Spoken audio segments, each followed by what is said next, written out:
So here we go again. Boycotting Waffle House and having revenge picnics doing the electric slide. Come on, people. Really?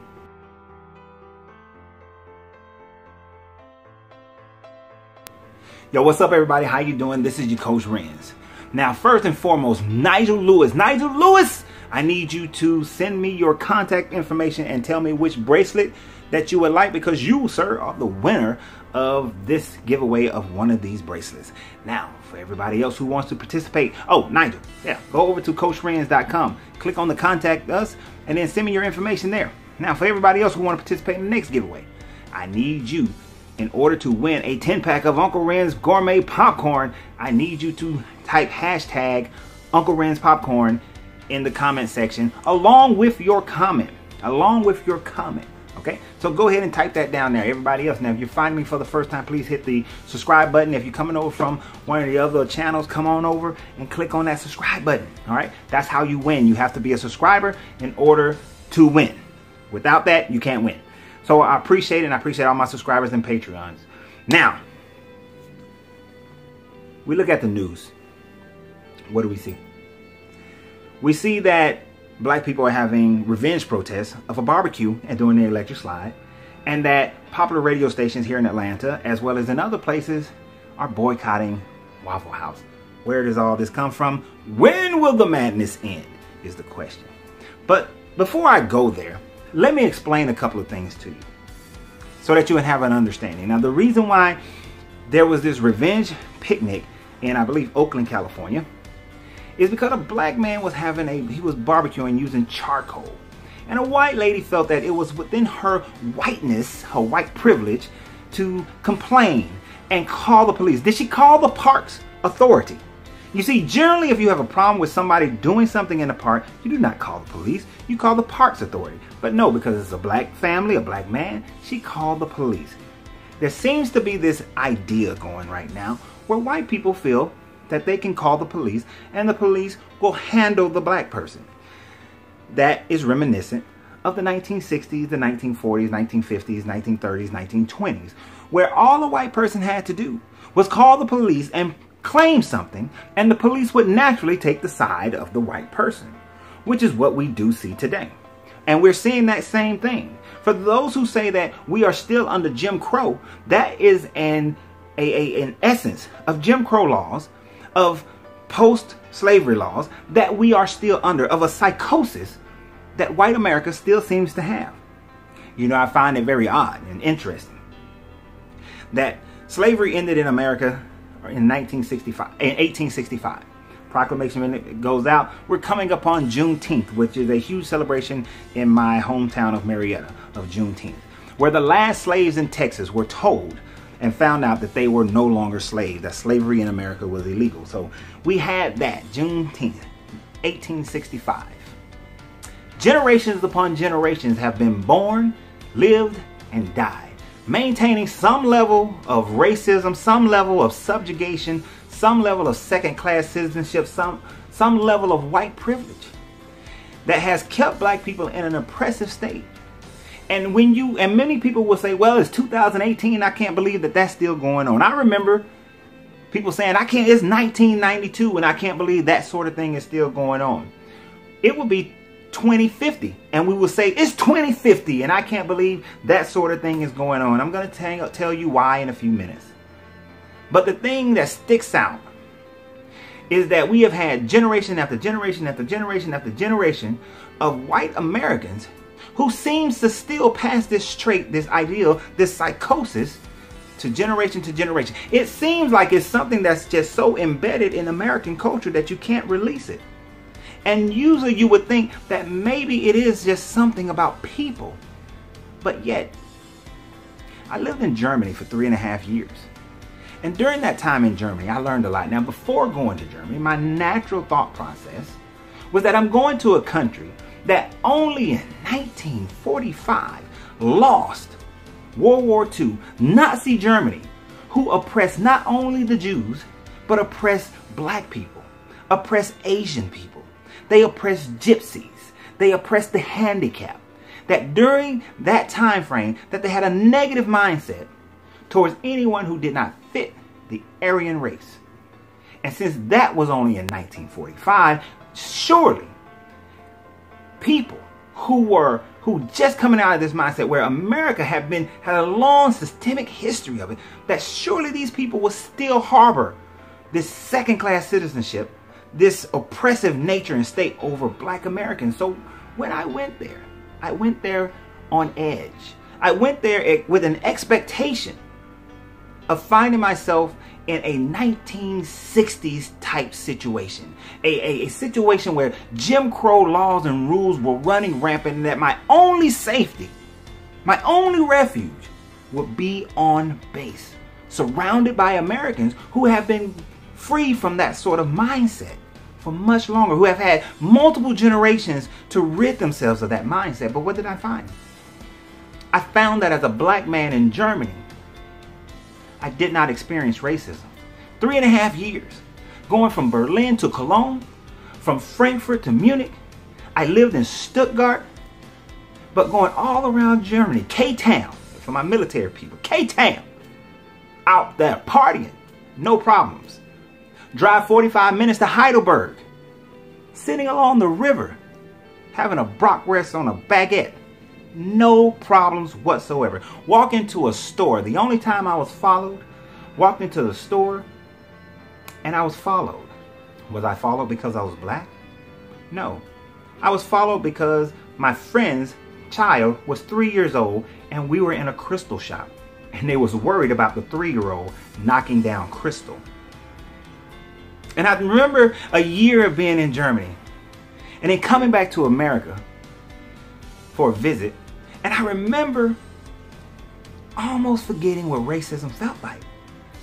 I remember walking through Hartsfield-Jackson Airport, feeling the tension of eyes staring at me, watching an old white lady run across to the other side of the terminal, clutching her purse at the sight of this black man. I got to America and I experienced the racism of trying to purchase a car. I experienced the racism of driving my car to Charleston to get it shipped back to Germany. Just the racism that I was experiencing made me hunger to get back on a plane and leave and get back to Germany, where I felt like I was treated like a man. Generation after generation. And I thought, what was the difference? Well, one of the things I started to realize is that in Germany, they did not celebrate the loser. They did not have statues, memorials to Hitler or Rommel. You didn't see roadways named after these people. You didn't see them holding on to a history of an oppression. No, they were horrified by it. They let it go. They realized that they were wrong, and each generation was taught that it was wrong. And because of that, what they have been able to accomplish for that time frame in 50 years compared to America, who at that time frame had 100+ years, I realized that there's more to it than just telling people to treat us equally and fairly. There's more to it. The symbolism that you use tells a lot. People talk about it, and I get a lot of compliments on my unk often because they recognize the symbolism. What is it? What does it mean? The everlasting life, the unking of your sexual energy. What does it mean? The formation of the uterus of the woman. What does it mean? There are so many meanings. The continued reverberation of energy. What does it mean? The ability to make sound last longer. What does it mean? Symbols mean a lot.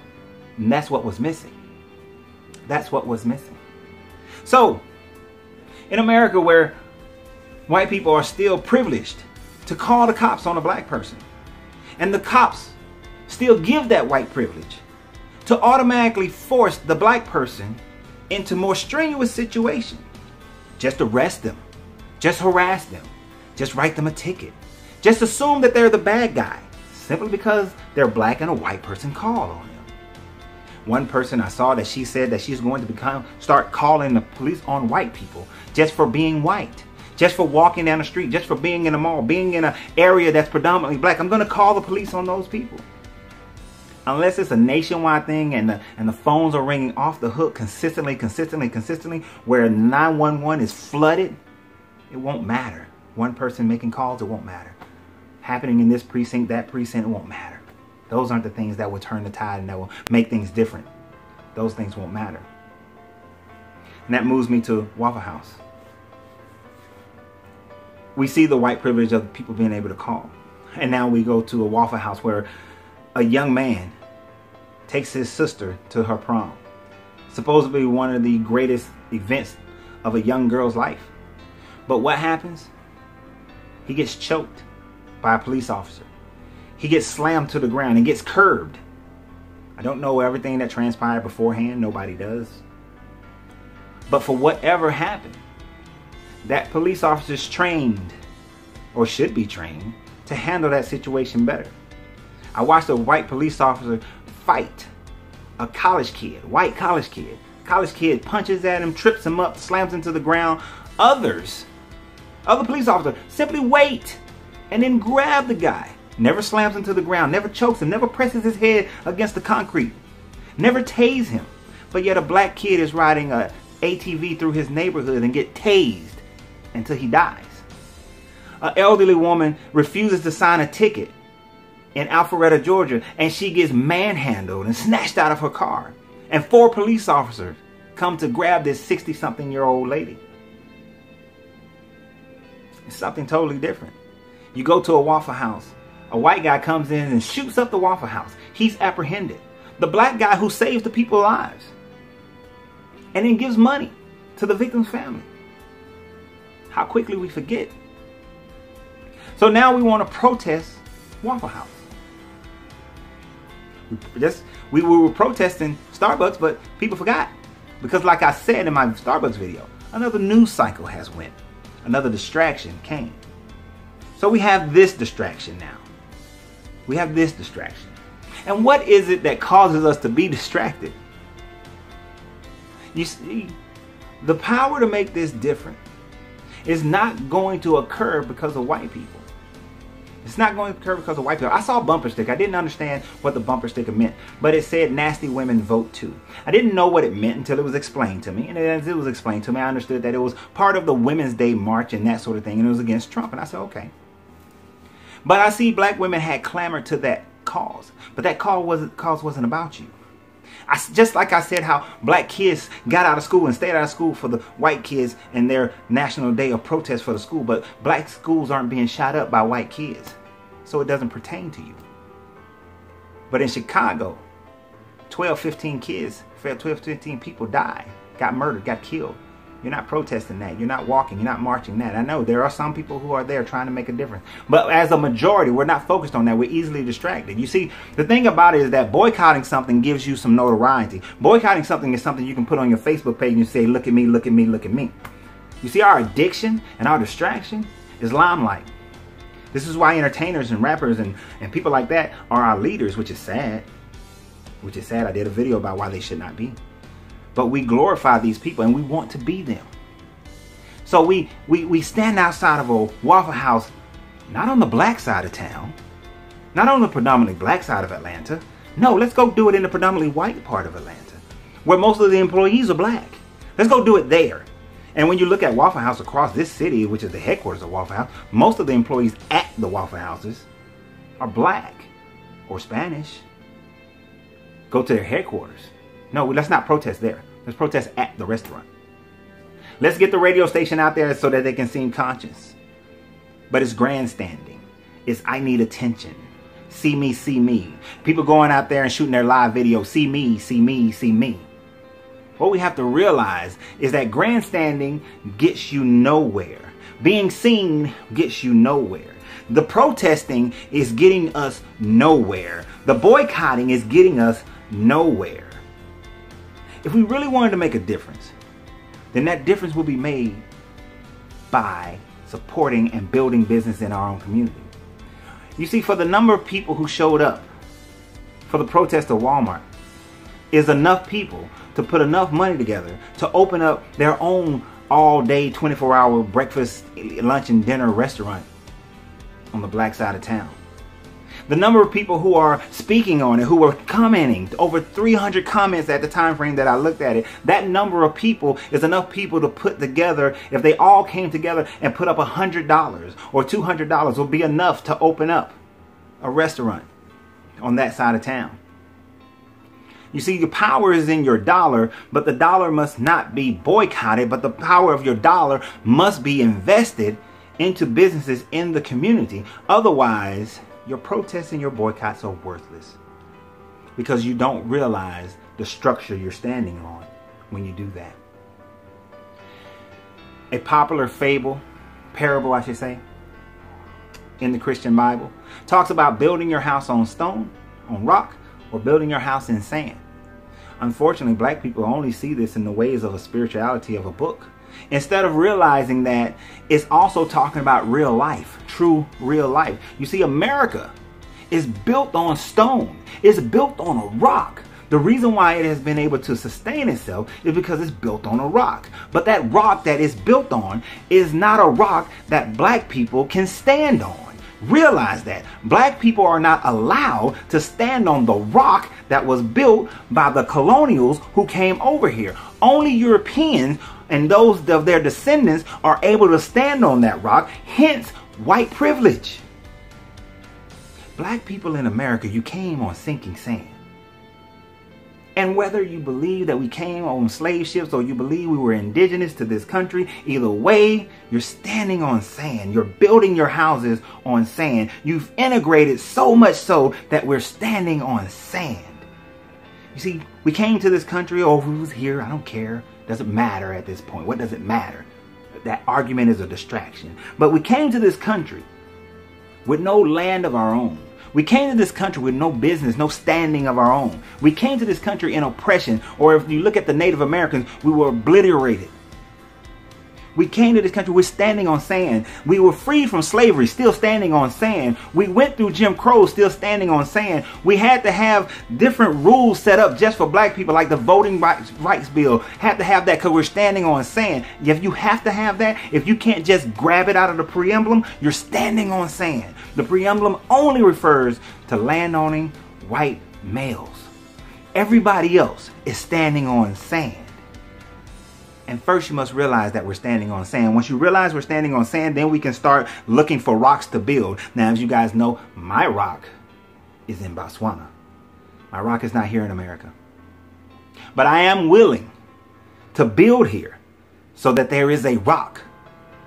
You see, we stand on sand, hoping, wishing, praying, expecting that your ballot will make a difference, expecting that your boycott will change some minds, expecting that your outrage and protest will change some minds. You can electric slide in that park all day. They only lasted for a day. It changes no one's mind. No one's mind was changed. The police mind was not changed, because you're already old news to the police, because they've already moved on to another situation. You've changed nothing. Nothing. You grandstand. You got viral on Facebook. You got to be seen on television with the radio station. It meant nothing. It means nothing. Starbucks is still here. Waffle House will still be here. How many other businesses have we protested and they're still here? H&M, still here, still growing. Your grandstanding means nothing. Nothing at all. But what makes a difference? How do we build on rock? We build on rock by controlling the business in the community. We control the business in the community, then we can control the money, we can control the employment, we can control the land. Then we can control the schools, we can control the police department, and we can control the politicians. When you control your finances in your community, now you're built on rock. If you notice, when the colonists came to America, after the first pioneers came, the business people came. They set up corporations. Hear me, walk with me on this one. Corporations were non-existent until Europeans came to America. Look it up. There was no such thing as a corporation until Europeans plotted voyages for financial gain to America. America was not built on pilgrims. It was not built on Puritans. It wasn't built on religious freedom. America was built on business opportunities that were realized, that were manifested, that were created, that became the bedrock of white privilege in this country. And if you desire to change from the sand that you're standing on, then get together with whomever and build business. And go into it with the mindset of this: I'm not trying to build a business to take over America. Just one building at a time, one complex at a time, one neighborhood at a time. You cannot go in it with the mindset of, I'm going to change America. Change your neighborhood. If 2 or 3 of you get together and open up your own restaurant, your own retail, your own nail salon, but do it in a way that the product is premium. The marketing is premium.